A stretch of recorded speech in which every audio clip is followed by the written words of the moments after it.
How's it going? So yeah, we spent a lot of time thinking about Secret Cinema's last show was a few years ago here in London. We spent a lot of time thinking about what would be our first show back and why. And as many of you know, London, obviously an iconic destination for theater lovers, and 17 million people saw a West End show last year. We really spent time thinking about how do we choose a title that would bring the broadest number of theater lovers to Immersive for the first time ever. The incredible work by creatives at Secret over the last 17 years were iconic and cultural touchstones, and as you saw, Stranger Things, absolutely mind-blowing. And so we wanted to choose a title that would bring the wide loving audience of West End and Theaterland directly to Secret Cinema Productions. So that felt like the perfect reason to bring Grease, our first show back.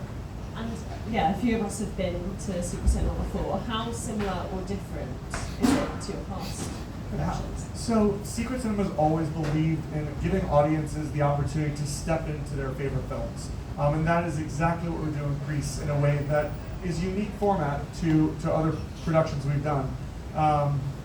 Historically, Secret Cinema would be a multi-hour immersive world followed by the audience sitting down and watching a full screening of that film with incredible immersive elements playing out in specific scenes and moments. But we're doing something really different this time.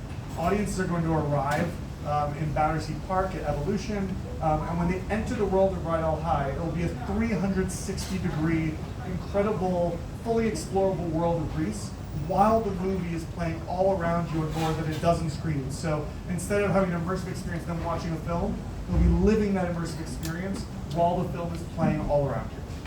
And, Wow. Matt, so Grease is obviously such an iconic film with all these like songs and scenes we love.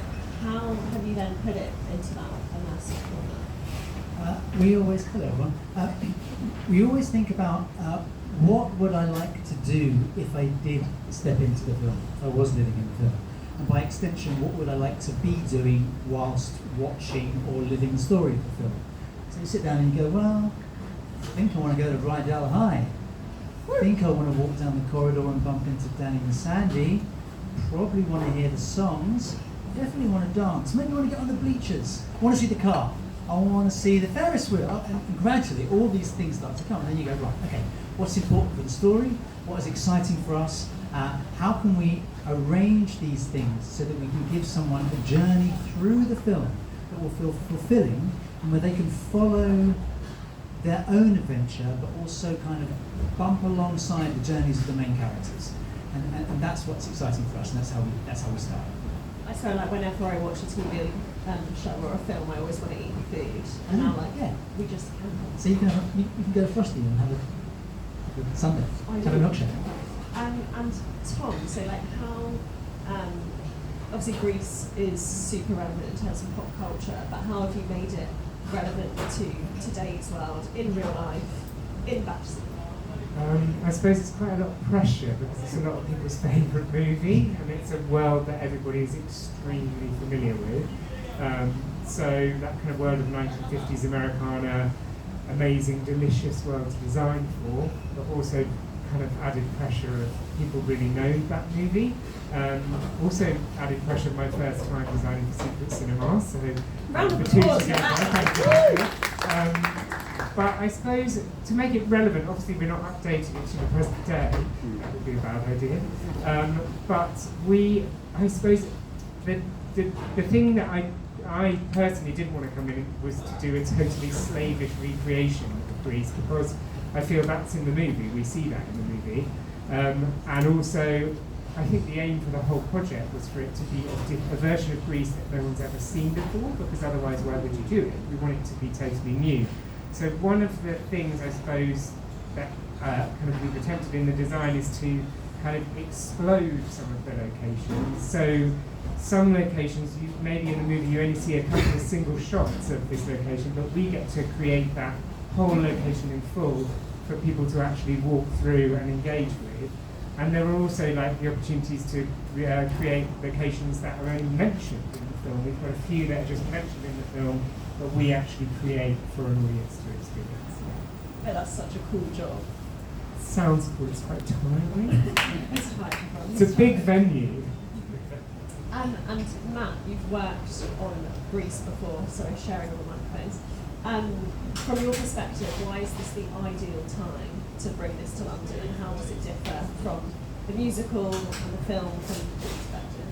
Yeah, I mean, if you've, those of you that have seen the musical, it's quite different from the film. The numbers are different and they come in a different order. The gangs are called different things, they're at different locations. And so when you go and see the stage show, people come out and they're like, well, that was great. It wasn't the thing I thought I was going to get, but it was good. And so what people often want, because they've gone to the show loving the film, is the film. I mean, we found ourselves in a position where, following our long relationships with both theatrical and movie rights holders, we can do both. So we can reinvent the live story to tell the film story. So with all the numbers in the order that you expect. I mean, I keep saying, you're gonna make me say it, it's the one that you want. You see what I mean? I know, sorry. It's all the things that, all the check boxes that you want to bump into. And to have the opportunity to do that in a London summer, in a Zone 2 venue, Zone 1, excuse me, borderline, Zone 1 venue right here in Battersea, for, as Merrick said, a whole new generation of immersive theatre goers, and to provide something that is truly accessible and feels able to be engaged with by all sorts of people who like their theatre in all sorts of different ways. That's what we're able to achieve with this particular project right now. It's so true. Like, I think I'm coming with my mum and my sisters for my mum's birthday, but just like all ages, it can apply to generations. Yeah, and also we think people have got a relationship with this film. They might not want to sit down and watch the whole thing. Some people do. They want to see every scene and hear every chorus and do every move.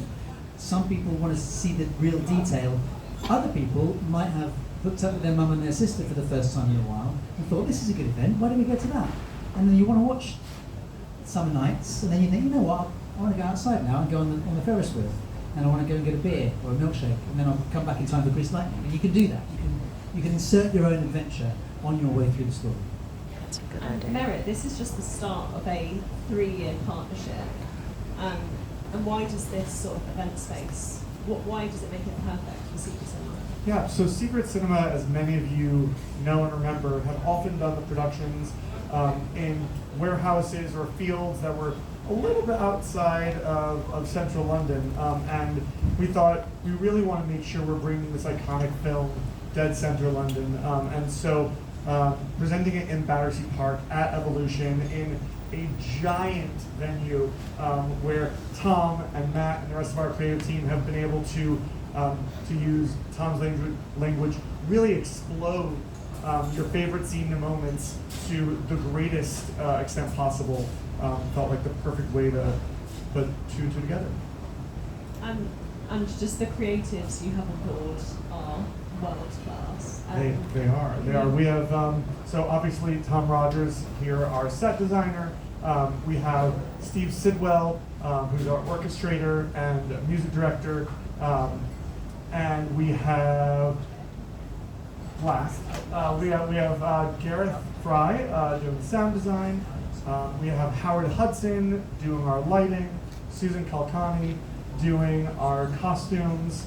And we have Ian Lynn Galloway doing our incredible video design. Did I hit them all? And we have one last one, which is Jen Weber, who is our incredible choreographer, who you might know from Anne Juliet. And have you seen Anne Juliet? Yeah. Amazing choreography. So yeah, that's our creative team. And unfortunately, Jen couldn't be with us today, but she has sent us a little video. Would you like to have a watch?